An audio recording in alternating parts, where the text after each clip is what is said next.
Okay, welcome to the end of day summary here for the 2023 ACC Men's Premier Cup.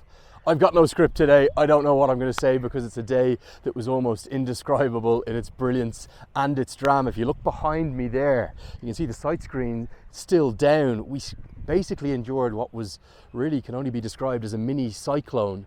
There was wind blowing and buffeting, the branding all the way around the ground. Critically and most crucially, no one got hurt. And even though the sight screens at both ends fell down a couple of times, everyone's fine. But to the cricket, let's get stuck into that. Nepal, well, they are never boring to watch. In fact, they are brilliant at the moment. Under their new head coach, Monty Desai, I don't think they've ever played better. And what about the youngster? It was none for two early. Then, when he walked to the crease, Kushal Malla, 19 years of age, it was 70 for 4 in the 21st over. And we'd been talking on air, and we'd also heard from Kushal Malla about this kind of new approach to batting, maybe taking 10 balls just to get in to feel the pace of the wicket. The other day against Malaysia, he was 4 off 10, and then 18 deliveries later, he had 50. Today, he didn't need to do that.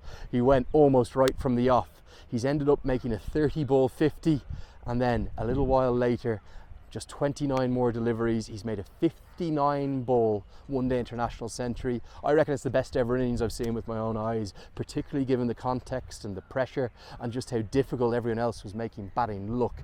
It was an innings of the highest quality, and it speaks volumes of where this kid's going to go. 19 years of age. He's already the youngest ever to make an ODI half century, just over 15, breaking Sachin Tendulkar's record. And today, a day we'll never forget, a 59 ball 100, but also brilliant contributions from his teammates. Rohit Paudel, I thought, batted really well, Arif Sheikh as well, and none better than Sompal Kami with his second ODI century. And in the end, they battled all the way back from none for 2 and 70 for 4 to post 310. Huge crowds in today. They were filling these grass banks, and it was a really incredible atmosphere. I loved every second of it as we just take a lap and walk all the way around it. A little bit more on Malla. 10 sixes he hit in that innings, 9 fours. Just very hard to describe just how brilliant the innings was, audacious in its ball striking. I think we're even hearing the Nepali team song ring out across to my right. All the team, they're still there in the dressing room.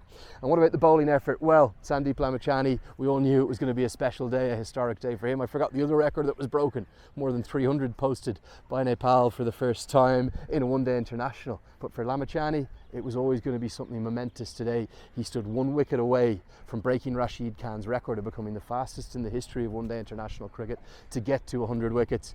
And he did it in his first over, his third ball. It sparked jubilant scenes of celebration, and he took just a personal moment to kiss the wicket and then thank the crowd, and they really rose to him, they reacted to him. It was a very, very special day. It ended in bizarre circumstances with the wind blowing all the way around the ground, but Nepal have taken a huge victory, a victory over an Oman side who were excellent for parts of the first innings, but probably not good enough with the bat despite Mohammad Nadim's fighting effort at the age of 40, another ODI 50 for him. Across at the Mulpani ground, I barely got my head into that one, but one thing I do know, the wind also played havoc there, and a late 4-wicket burst towards the halfway stage of the second innings from Hong Kong after a brilliant innings from Ansman Rath, who made a century, has meant that they were well ahead on Duckworth Lewis, and Duckworth Lewis had to come into play because the wind was that bad that they couldn't get back onto the pitch. So that's really thrown Group B wide open.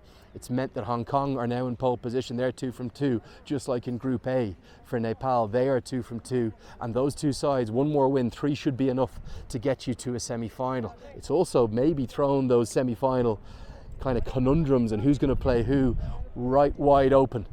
Tomorrow we've got more action and plenty of it. It's Saturday, it's all of the sides from the Gulf coming together here at the TU ground. We are going to have, I think it's Saudi Arabia taking on Qatar, and then over at the Mulpani, Bahrain against Kuwait. That's going to wrap it up for today. That was unscripted. I don't know what I was saying, but I know one thing is for certain. It was the most amazing day of cricket. We'll see you tomorrow.